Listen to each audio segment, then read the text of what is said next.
Oh, good morning, everybody. Good morning.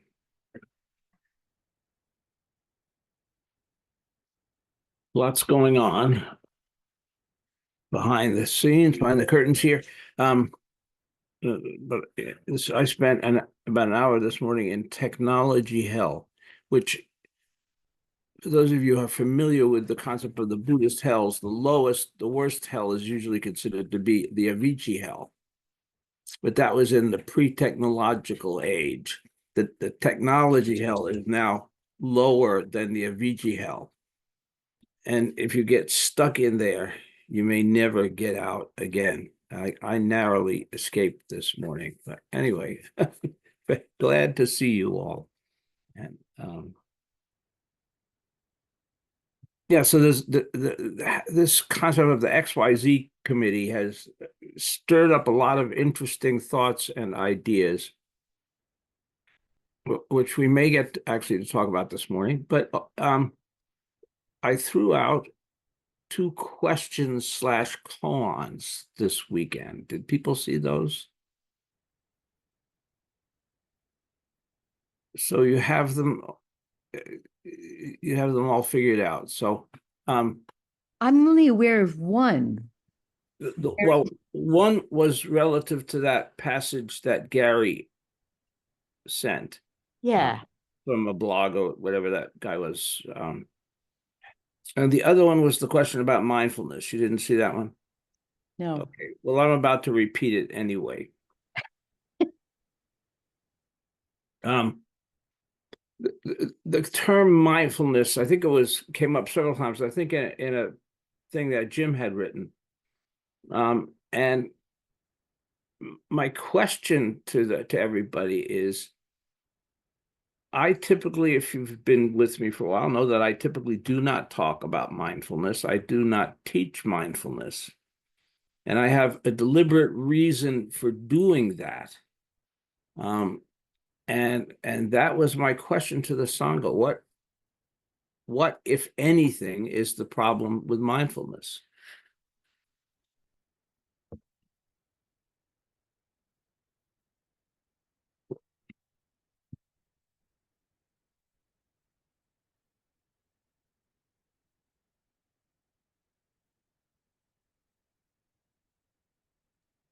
There's no identity of relative and absolute in mindfulness. At least no concept of it to sort of guide where you go. Well, that's interesting. File that for a minute. And maybe we'll come back to that. But it's not the essential point that I'm looking for here. Deborah, did you have something? One difference is that mindfulness wants you to examine your thoughts or your emotion thoughts that Joko Beck talks about. Whereas in Zen, it's not examining anything. It is just sitting or doing or giving or, the act of. Okay, that is it precisely. That's it precisely. In Zen, we would say what is now called mindfulness practice is adding a head on a head. It's watching your thoughts. It's watching, and in Zen, we're trying to let go of all of that. The observing mind, we're letting go as well as the thinking mind. We're just, and that's a shift. One of the things, I was thinking about this morning, and there is a sense in which Zen is not Buddhism. Zen is based on the teachings of Buddha, but in many ways is very different, and you don't need Buddhism. You don't need Buddhism. You don't need the teachings of the Buddha, theoretically, to have Zen, to have this direct encounter with the human mind and direct encounter with reality. Right. we have thousands and thousands of books, lots said about this, and there are the traditional teachings, the Theravadan teachings or the classical teachings of the Buddha. But we don't need any of those for Zen, right? Direct encounter. What did Bodhidharma said? Beyond words and meanings, a direct encounter or direct pointing to the human mind. That's all we need, theoretically. Now, of course, we're way too complicated to make it that simple. So we have lots of other tools at our disposal. But ultimately, the practice of Zen is a practice of working with our own mind, right? So this is something that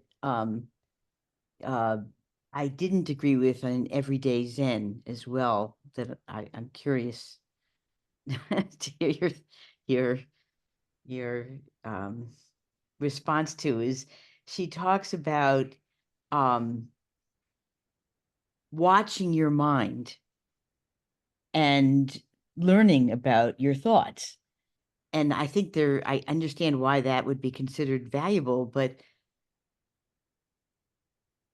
letting go of your thoughts when you're sitting is very different from saying, oh, that's how I work. That's how I work. Oh, that's what's on my mind. They're very different. And my understanding of the gift of sitting is that we could start by noticing what we're thinking about, but we can be liberated from that and just let go rather than cataloging for half an hour or 45 minutes, which is another kind of hell. Not as bad as yours, I'm sure.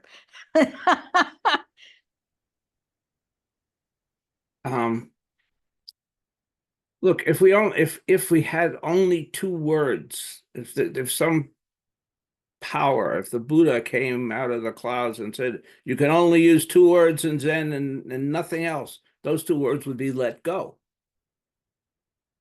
Right? So that, to your central point, that's what we're doing, letting go. Right? The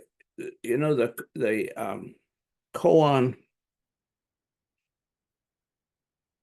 with Bodhidharma and the first patriarch, and the first patriarch goes to Bodhidharma and asks for instruction, and Bodhidharma chases him away. He stands out in the snow for days. Bodhidharma ignores him. Finally, he cuts off his arm, and he's standing bleeding, and he's saying, please teach me. And what he's asking for, he says, so he's put my mind at rest. Please, teacher, put my mind at rest.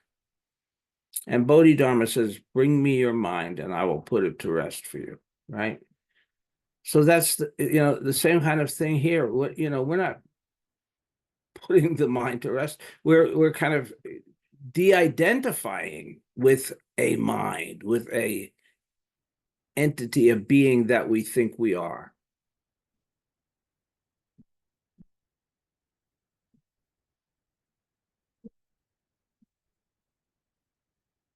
And we do that through the process of letting go. Very simple. Not easy. There's always that distinction. Not easy, but simple. But we love complexity. We like to make things complex. Right? I can't resist following up with Deborah. So what do you think of Charlotte Joko Beck's the way she instructs in doing meditation seems to be to categorize thoughts over and over again, which is not shikantaza or zazen as I've ever understood it at all. Well, okay, so what I think she's doing is really talking about beginner practice. And and that varies from place to place. Okay, so my first beginner practice was in Tibetan tradition, was in Trungpa Rinpoche's tradition. And there you label thinking. As soon as you're aware you're thinking, you say thinking, and then you let go and you go back. Okay, so that's one thing. And then I went to Daido Roshi, where we did breath counting. And in breath counting, you can label, but the important thing that you do there is you let go and go back to one. Oh, I'm thinking about what I'm having for breakfast, back to one. I'm thinking about what I'm going to do tonight, back to one. That's the practice. There's no necessity of labeling or identifying. Although, as I seem to recall, that was okay. You could say, "Oh, I'm thinking," or "Up," thinking about breakfast. Up, go back to one. But the essential practice was the letting go and going back to one. Again, those two words, let go. So we weren't identified with or captured by our thoughts, but we sort of, a certain autonomy starts to develop. And so I think, so I think we're just talking about same neighborhood, different streets. So to what end is this, Peter? To what end is which? What Zen is doing if it has nothing to do with Buddhism? Oh, I don't know. Is suffering a factor? Or the ending of it? Well, okay. I'm going to separate here from sort of my opinion from what may or may not be out there. I mean, my opinion is yes. My opinion is that's the only reason to practice, but the suffering of other beings, not our own suffering. So that's a movement away from self-centeredness, or away from me-centeredness, away from me as the filter of reality, and coming to a much broader view of reality in which there are infinite beings, and we're responsible for all of them, for all of it. But I think, Margaret, maybe we're sort of in a linguistic place here. I mean, obviously, I have tremendous respect for and affinity with the teachings of the Buddha, but I'm also saying you don't need them. You know what I mean? If you look at go back to Among the White Clouds, those monks sitting out in the mountains of China, what's their sutra? The Plant the Garden Sutra, the Harvest the Garden Sutra, the Sit in the Mountain Sutra. So we have those things, but we don't need those things either.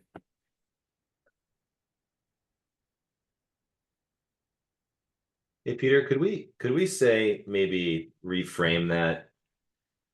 Because we can get lost in semantics, right? Which is another form of attachment from my view. So the question about where does Zen sit with Buddhism, couldn't we just say that if you read that book you originally gave to us, the China Route, was interesting because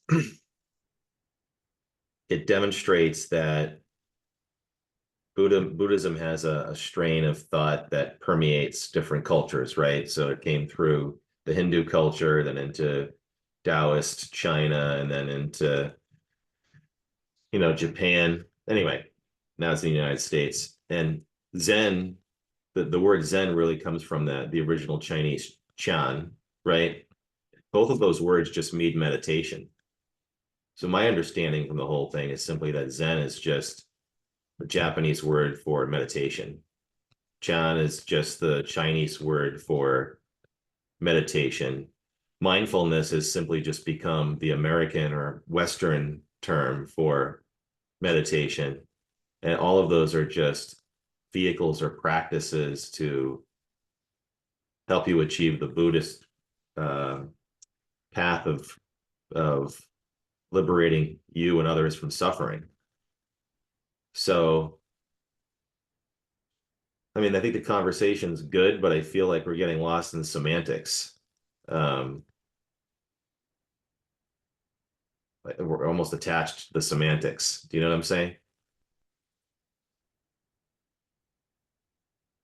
Excuse me, I do. And I love semantics, so And you what? I love semantics. I think that our lives should be based upon semantic nuances. The more subtle and obscure, the better. Ooh. I'm an undergraduate English major. I couldn't disagree more. Yeah, English majors would have nothing to do if they didn't, right? I mean, it would be like they'd all just sit there. Exactly. Then they'd be I'm philosophers. an English major. I'm with Peter.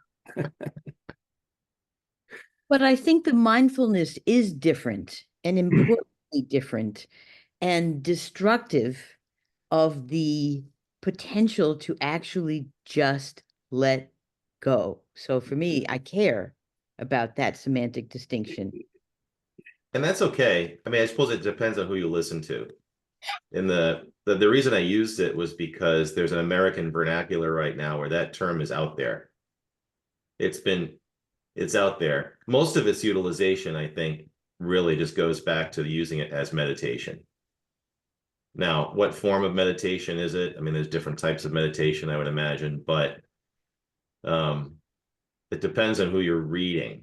I mean, to me, it's just meditation. To me, the just Zen is just meditation. It's a certain type of meditation. But I mean, let's just not get lost in the words, right? Instead, as a group, I think we just need to come to a place that we practice Zen, right? So what is that? And then go with that. It's not mindfulness. I'll stop. I will stop. Well, I think it's an Again, it important- depends on who you read and listen to. Yeah. Look, there's several things going on. What mindfulness is a term in the popular culture, and it's a set of practices that have basically been derived from Theravadan Buddhism. Right? It is not Theravadan Buddhism. It is an attempt to secularize that and therefore allow it to become accepted in the popular culture, which it has. Right? And excuse me. But I do think the as a practice distinction, it's important. If we're doing Zen, we are doing Zazen. Zazen is letting go. Zazen is not watching our thoughts, categorizing our thoughts, labeling our thoughts, any of those things that mindfulness practitioners do. It's letting go. It's openness. Okay. I wanted to make that. I want to make that point. I made it obviously emphatically because it's an important distinction. We are not any of those other things in Zen.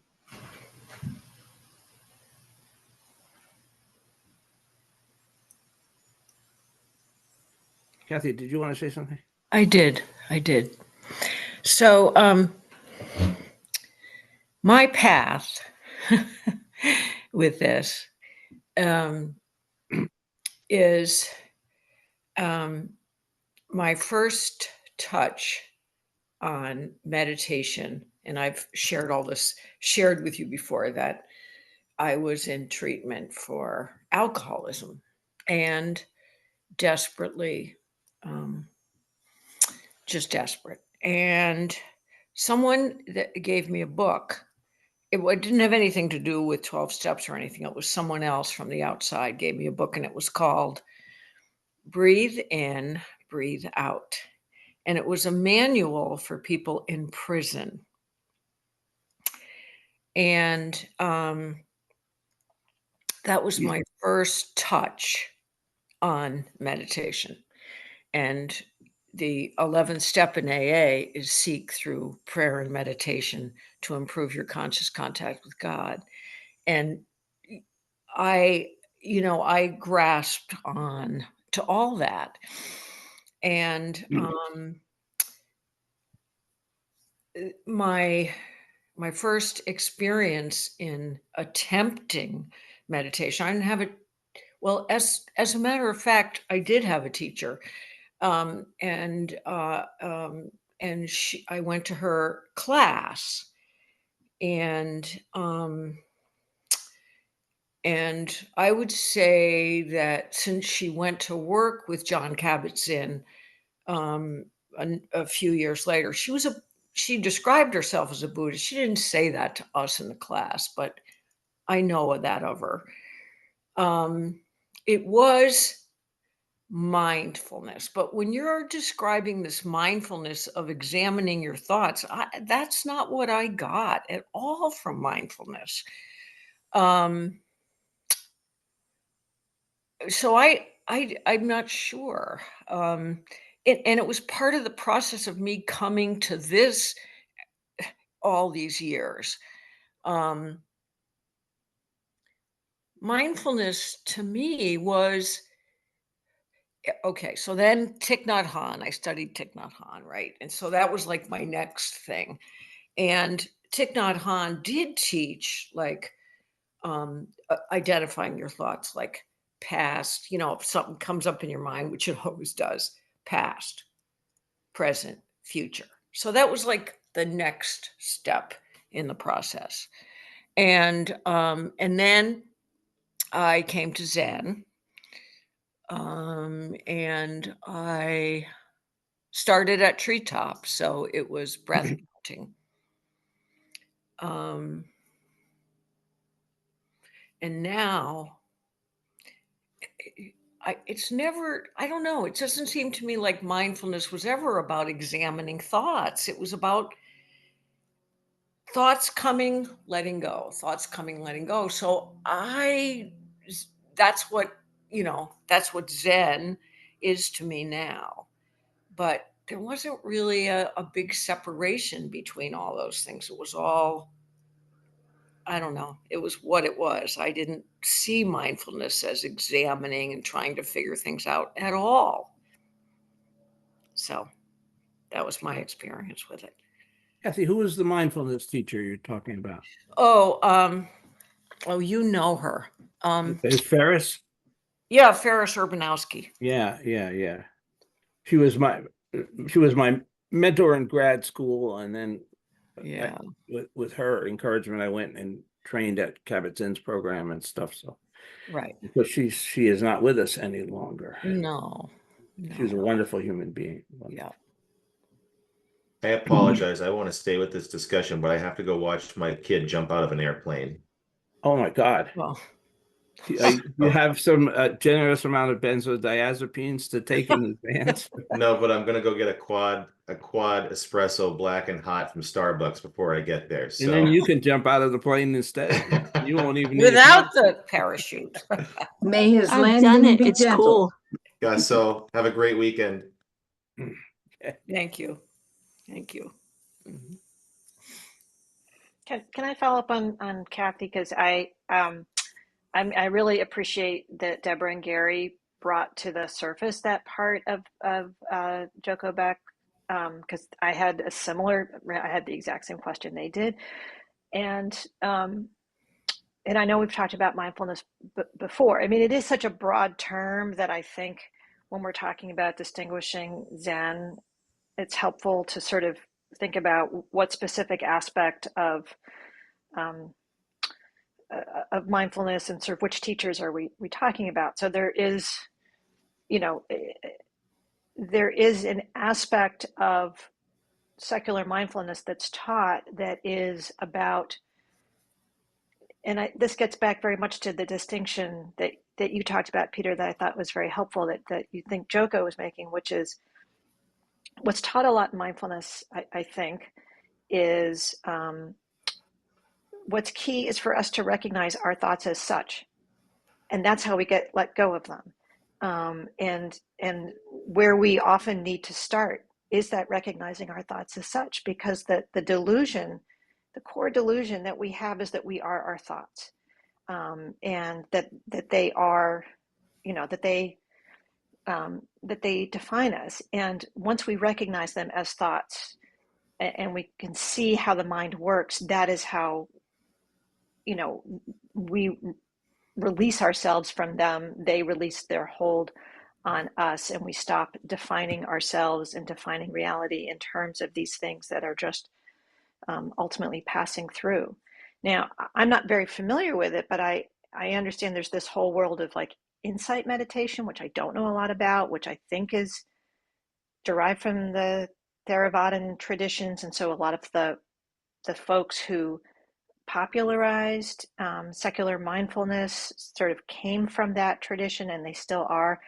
And I do understand there's some aspects of it that may have to do with sort of gaining insight from examining one's thoughts, but I don't think that's the whole of the way mindfulness is worked. I think at the core, it is that sort of that really profound recognition that very few people have, which is that we are not our thoughts, that our thoughts are just those, and that the fork in the road that maybe Zen goes to be overly simplistic about it, is releasing them. And then maybe there are other traditions that then, recognizing your thoughts as such, see what they have to teach us.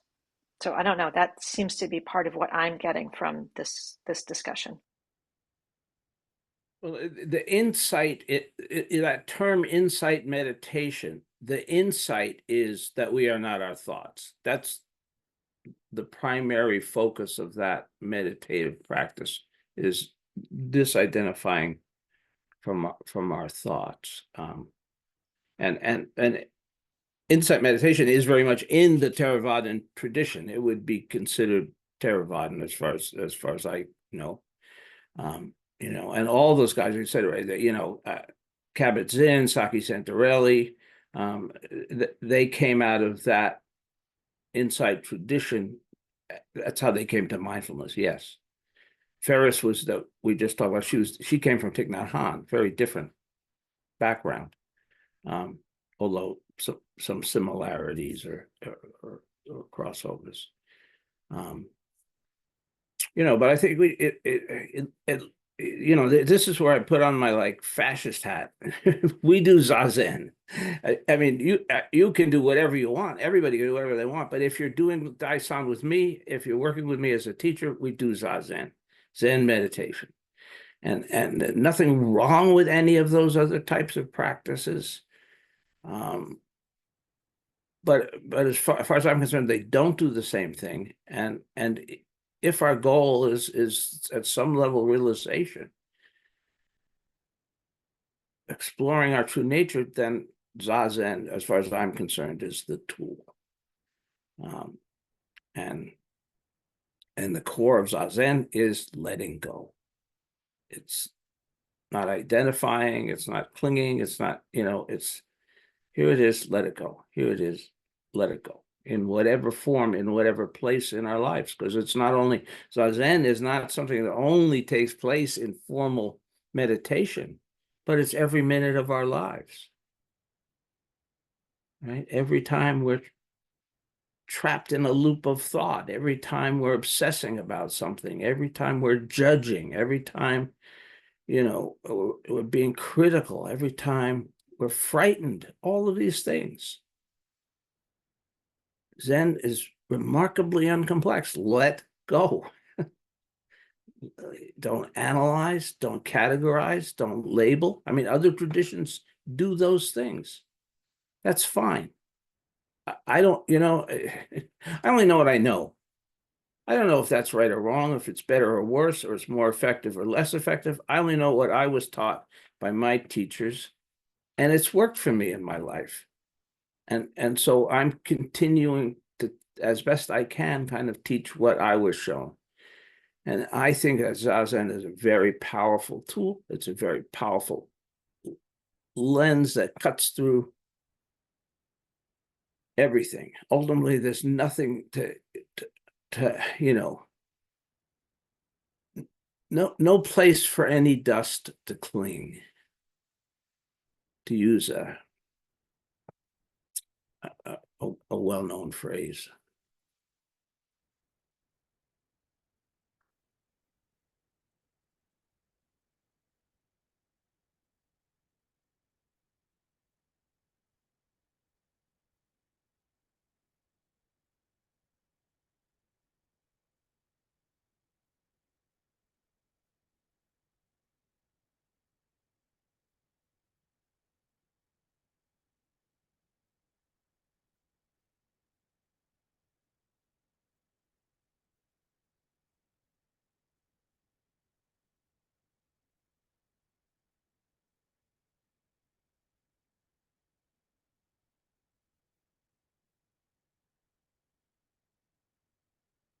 So I would like to hear you say more on the aspect of you know how like something like the Sanderkai, that I don't think that is part of the mindfulness world, but it is, I think it's at the heart, that and the Heart Sutra, of where we are as Zen students, I think.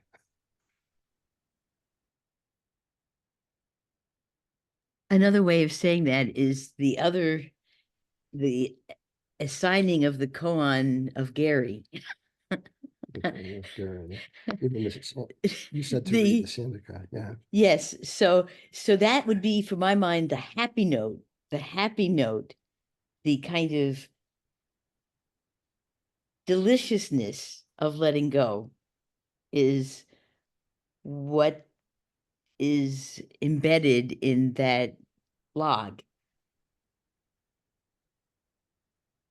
So it's hard to pull it up because I don't have my phone, but the blog that you sent, and then you suggested reading this, you suggested Santukai.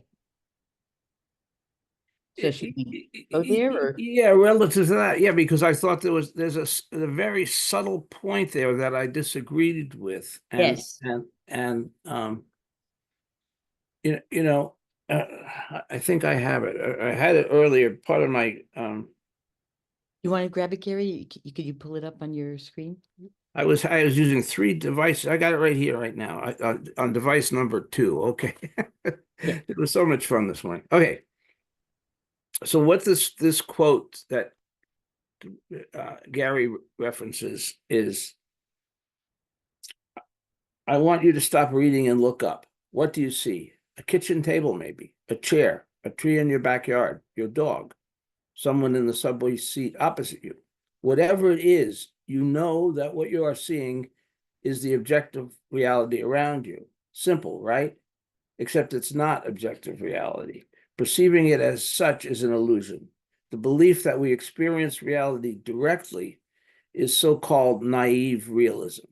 Psychology and neuroscience picked up the term from philosophy. It means the belief that we experience reality directly, unfiltered, unmediated, and it is wrong.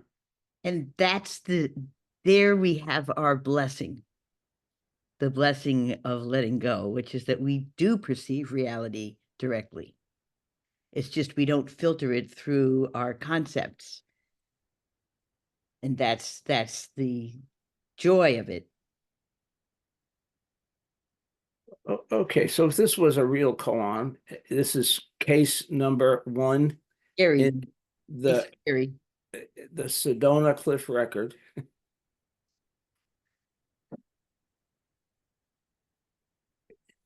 There's still, you've said a lot. Ah! You still missed a little bit. What is it?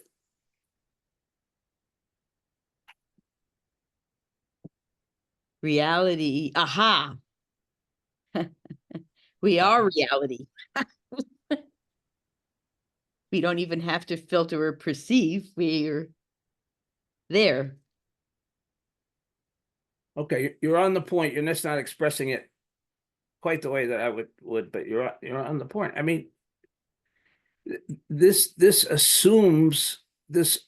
First of all, it assumes objectivity and subjectivity. As soon as we have subjectivity and objectivity, what do we have? Separation. We have separation. We have created a mental universe now that, so if we're really letting go of everything and we're perceiving everything at its most fundamental nature, there is no reality. Right. There also is no unreality. There's just this. So this guy is not wrong. He's just still sort of in the, now we'd have new realms. There's the psychological realm. He's in the psychological realm. He's still figuring things out through that lens. And that's why these subtle points are so important. That's kind of where I'm, kind of going with this whole is mindfulness bad? No, mindfulness is wonderful. Millions of people around the world are benefiting from mindfulness, right? And the fact that there are subtle errors, or they may be subtle but nevertheless important errors, doesn't make it any less valuable to because what people are going to mindful seeking is not realization. They're not seeking the Dharma. They're seeking to lower their blood pressure, reduce their stress, maybe drink a little less. I mean, all positive, wonderful things. And therefore, mindfulness practice is perfect for that. But, this, I'm going to say something that may be a very unfair critique, but if you go to mindfulness groups back in the day when people could still do these things in person, you will see lots of ego. They're not burning through the ego in the same way that Zen practitioners are, as far as I'm concerned. There's lots of pride in their practice. I am a Buddhist. I am very peaceful. We are wonderful people, us Buddhists, and so on and so forth. If that came out in a Zendo, the teacher would have an obligation to whack that person on the head. There's lots of attachment to the sitting, attachment to the practice, attachment to being mindful, attachment to being Buddhist. Again, in the scope of what it is, there's nothing wrong with that, but it's not the same.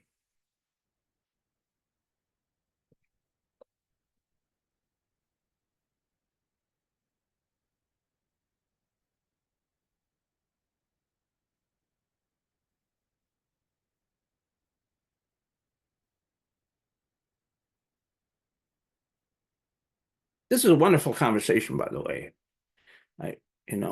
We don't often dig this deep under the fingernail and stick the needle into the quick, and here we are.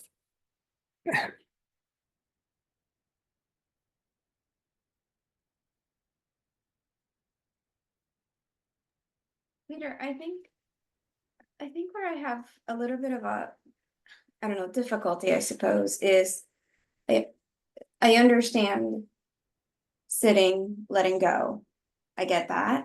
I practice that or try to, as it were. But in order to let go, to me, how do I know and perhaps there's no need to identify, but to me, in order to let it go, I gotta know what I'm letting go of.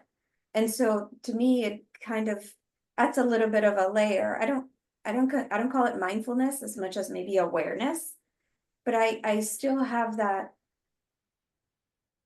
I feel something, I let it go, but I still gotta say, to me, I still have to figure out, what am I feeling? Like, I don't, it's a little bit, I always kind of struggle a little bit with it. I will try to let it go, but what am I letting go? And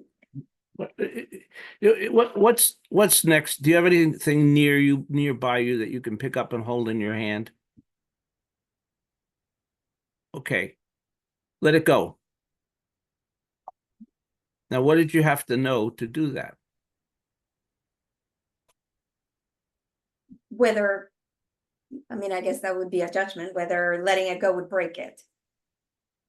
Yeah, okay. Well, then that, in the case of a physical object, that's true. But if it's not a physical object, if it's a thought object, what do you need to know? So you sometimes in the middle of, whatever, let's say an emotional storm, you don't know. You how can you, and I guess maybe that's where I get a little bit stuck of, how can I let it go? I don't even know what I feel. So what? Okay. No, yeah, it's when many millions of years ago, I was in a sesshin that Daido Roshi was, and the Tenzo is the cook for the monastery, and it's actually a fairly honorific position for a student. You make it's the person Tenzo that has potential, that, you know, they're kind of, because it's such an important role in the monastery. Anyway, so in the middle of this retreat, there was some mondo that was going on. Mondo's like this. And so the cook, the Tenzo, got up and said, "How do I let go?" Exactly, sort of, and Dido said, "In your kitchen, do you have a wooden spoon?" She's like, "Yeah." And he said, "Okay, how do you let it go?" You know, letting go is the absence of technology, as it were. You know, we don't need to know anything. We don't need to think anything. We don't need to do anything. We just let go. I mean, that's a physical representation of the act that's going on in our mind. Now, sometimes things are persistent. We let them go, they come back. We let them go, they come back. Okay. And so here's another kind of place we get confused, because of letting go, we think that not thinking is our goal. Not thinking is not our goal. Not being attached to our thoughts is our goal. And so if we are sitting for whatever period of time and we have to let go 10,000 times, that's practice. If we let go once and it goes away, that's also practice. But it's actually the stuff that sticks to us. That's the stuff we've got to deal with, right? The stuff that's easy to let go of, right? You know, but the stuff that's sticky, that keeps coming back, that kind of keeps demanding our attention, that keeps telling us it's more important than paying attention. That's the stuff that's where the work starts. You know, we kind of think, work's not the empty mind. I'm going to be here. I'm going to have, and I think Joko points to that also. You know, but we're kind of, you know, sort of dropping back to Joko for a second. You know, I love her teaching and I respect her teaching, and in many ways, I think her teaching is closer to what I see than almost anybody. That said, there's some fundamental points that I disagree with her on. But, you know, at the end of the day, I don't think they matter. I'm telling you what I see and what I think is important. And if you don't do Zazen and you, I don't know, do another type of sitting, at the end of particularly as a beginner, it's not a big deal. It's all helping to get some focus, some, you know, kind of cutting down a little on how scattered our awareness is and all of those things. But if we're doing Zen, sooner or later, we're going to need to come to a different place, either through shikantaza, which is essentially letting go of everything. There's nothing magic about shikantaza. It's just hard as crap. Because we, you know, but shikantaza is a fundamentally letting go of everything. Or koans. What are koans asking us to do? Koans are asking us to let go of everything. Because we can't be intimate enough with the koan if we're distracted with other things. The only way we see the koan is to immerse ourselves completely in the koan, to lose everything else. And when we do that, the koan. So actually, in a certain sense, shikantaza and koan study are pointing in the same place, just different paths. But it's consistently about letting go. Peter, I'd like to get your feedback on something I've sort of been experiencing in sitting. One thing is the whole concept of letting go sort of presupposes a separation, because there's you and there's something you're letting go of, you know, and that tempts us to look, as RJ was saying, for what is the specific thing we are letting go of. But another way of sort of experiencing it, I think I want your feedback on this, is if you sort of snap into sort of an experience of everything is one body, or I guess another word for it might be emptiness, then there's nothing to let go of. And so in a way it's letting go, but actually it's there's nothing to let go of. And so anyway, that's something that I've been experiencing with in my Okay, well, let's go back here. Do you have a small unbreakable object close by?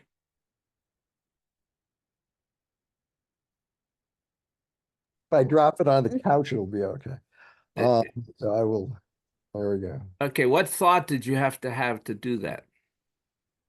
No, I understand, but I'm saying when you conceptualize, when you say letting go, it sort of implies, if you know what I'm saying, if you say I'm letting go there, then you're letting go of something. And Yeah, but you don't say it. You just do. You yeah, just do it. I understand. I understand. Okay, I'm just saying okay. there's sort of a temptation. You I mean a think. pain in the ass this point? What do you mean? Okay. All right. All right. No, I'll no, no, let no. go. I'm not I'll discouraging let you. Go ahead. go. No, no, no. Please keep going. Keep going. Keep going. I'm just joking with you. There's no person letting go. There's no object being let go. There is just letting go. Yeah, yeah. There's not even letting go. There's just, it's like, Yeah. It's the action. Isn't it? It's the action. It's the doing of it. But eventually you don't even do it. You just gone. It it's called doing happens. It non-doing. happens. Yeah, I'm saying I'm sort of conceptualizing it as sort of flipping into the one body. And then the object of whatever it is just sort of is not distinguished anymore. And But same with the subject. So yeah, essentially you disappear. yeah. But how do you slip into the one body? Slip into the one body by letting Yes, go. exactly. And then Yeah, you're gone. exactly. So I'm All just, roads lead to Rome. I think it's maybe just a different way of talking about the same thing. And talking about it is the problem. Yeah. Yes. Well, we're back to the point about semantics, which is semantics is always the problem. And I mean, it's it's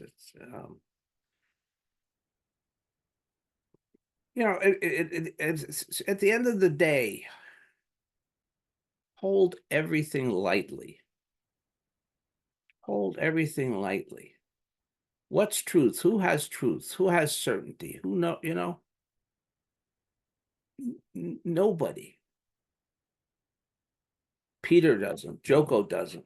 My Zomi wrote, he didn't. Go on down the list. To some extent, we are all the blind people trying to describe the elephant. And we are all bound by the limitations of language. And we're all bound by the limitations of our own experience and our own realization experience, right? And so, and we're all trying, we're groping, get the best, that's why there's so many books about Zen, is because each teacher that writes a book is trying to get closer to their fundamental realization, to their fundamental understanding, and to the language that makes sense to them in that context. And it's going to be a little different for everybody. And there's no perfection. So, to some extent, we've got to let, we got to let go of all that. Ultimately, who knows the truth of your Zazen? You, not me. Right? The truth has to arise out of, as much as there's such a thing as truth, arising out of your experience. If I say do it a certain way and it doesn't work for you, do it a different way, or come back to me and say you're full of shit, Peter. which I often am. You know, but it's part of the nature of the process of teaching. That's why they say we're all liars. All teachers are liars, because we're constantly trying to approximate things in language that don't get reduced to language very well. But we have to, because I can't teach unless I use language. Well, that's not entirely true. Got a mosquito, excuse me. Watch the precepts being broken live on Zoom. Okay, so, but lost my point. Okay, so you know, but so we're constantly trying to use language, and language is you know, a blunt instrument in a sense when we're talking about the subtlety of Zen practice and the subtlety of our lives. So hold everything lightly, you know. Shakyamuni himself said, don't believe it because I said it. Believe it because you experience it. Right?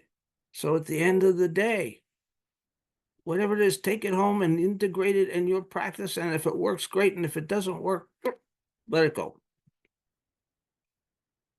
Yeah, I'm sorry, but I cannot resist doing something that, all right, so hold this up. I can let it go. Now, this up too. This is a glass full of water. Just letting go without an object means I'm going to drop this water all over the couch. So there's a limitation to that example, you know, that you give, you know, and What's that object in your right hand? this is a TV. This is All a, right, drop it in the glass of water and see yeah. what. Okay. That'll do good. Well, yes, but that's where we're separate. Look, if you got to go work on your car, don't do zazen. Pay attention to the nuts and the bolts. And you know what I mean? It's like, Yeah. so, you know, I'm talking about zazen on the cushions, letting go. And then in life, letting go, you know, even then, you know, a lot of what we do when I teach the eco-spiritual stuff is teaching people to let go and just be there and just experience without all the filters, without all the mechanisms, without all the judgments, without, you know, which is again, that's fundamentally a Zen approach. But I wouldn't say, and by the way, close your eyes and don't worry about that cliff. You know, so we need to kind of have, you know, when we're on the cushions doing zazen is one thing. When it's in our life and we're practicing, well, we've got to obviously not forsake common sense or you know, inadvertently, if we haven't considered the possibilities, we can be doing harm without being aware because we're not paying attention.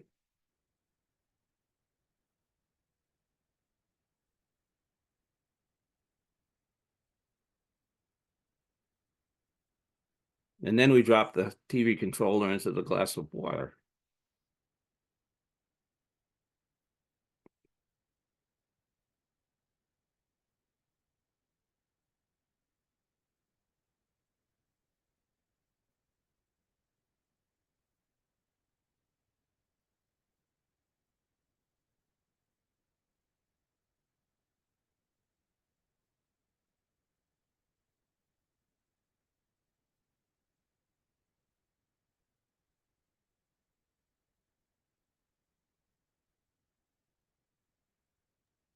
So it seems like is talking about it seems like the liberation of letting go does lead to attention being more intentional, ironically, that we're kind of cutting away the extraneous noise. There was a question earlier about what why are we doing this, or what does Zen lead to? And so it doesn't feel, I mean, as you often talk about the Cheshire Cat, it's like the practice of disappearing can help us, that when we are here, we are in fact attending. It's not that we're not attending to what we're dropping in the glass. It's that we're filtering. I don't even like to use that word. We are emerging as a better human being version. And I know there's that's a problem too, because better, worse, da, da, da. But so, walking the path in the woods, you talk about paying attention to what you might be stepping on. And it matters. It matters. So you are more able to be aware of how you are moving as an incarnate human. So it's not just letting go, disappearing. It's how you then appear that emerges, which is why you don't drop the thingy into the water necessarily, unless that's improves your ability to let go of the extraneous.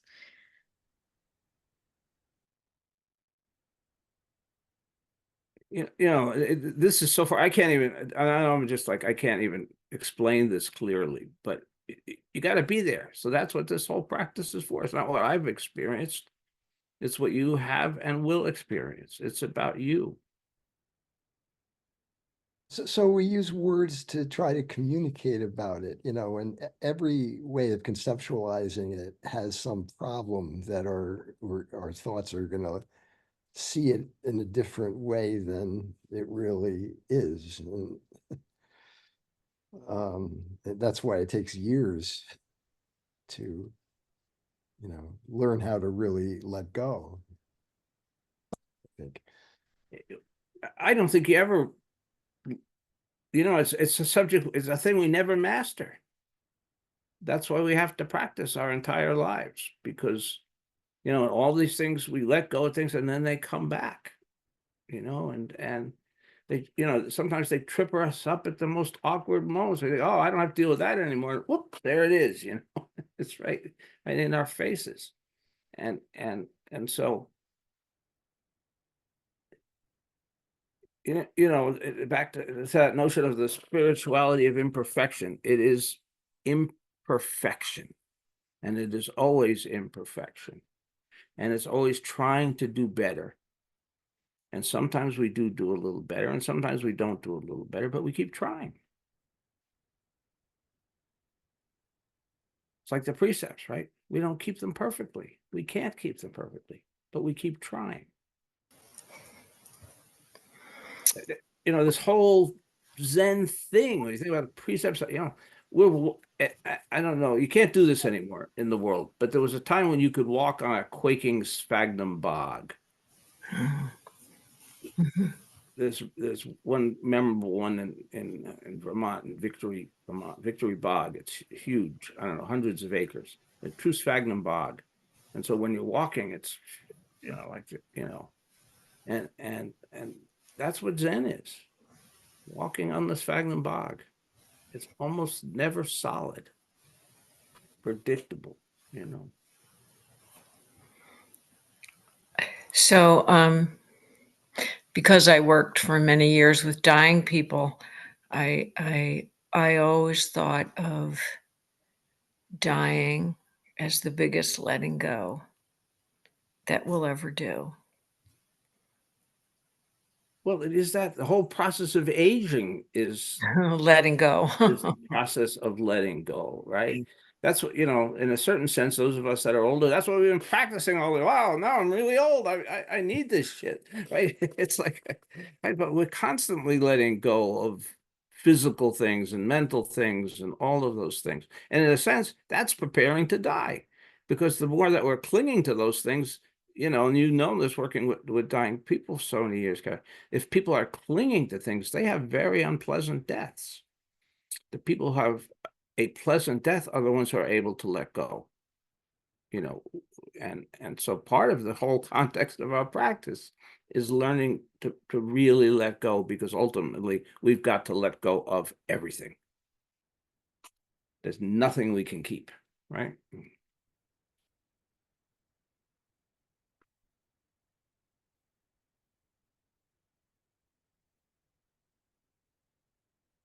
Okay, RJ, you're gonna have to destroy this recording, or I'm gonna be banned from the Zen Teachers Organization or something, and forever. But this is good. Did folks find this useful? Okay. Oh, there you go. New barriers are broken.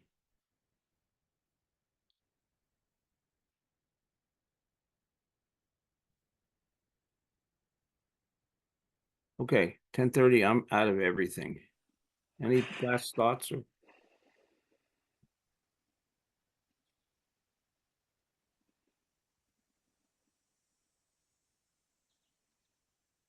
Okay.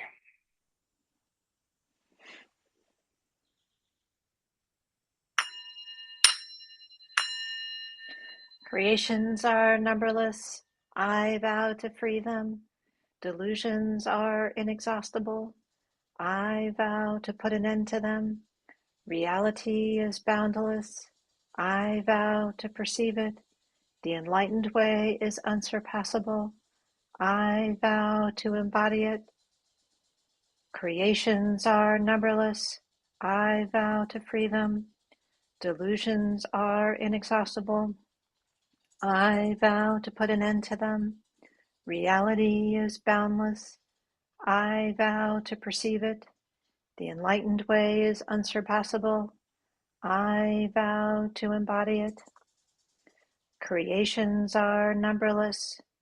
I vow to free them. Delusions are inexhaustible. I vow to put an end to them. Reality is boundless. I vow to perceive it. The enlightened way is unsurpassable. I vow to embody it. Okay, before you go, everybody look at the pen and have a good day.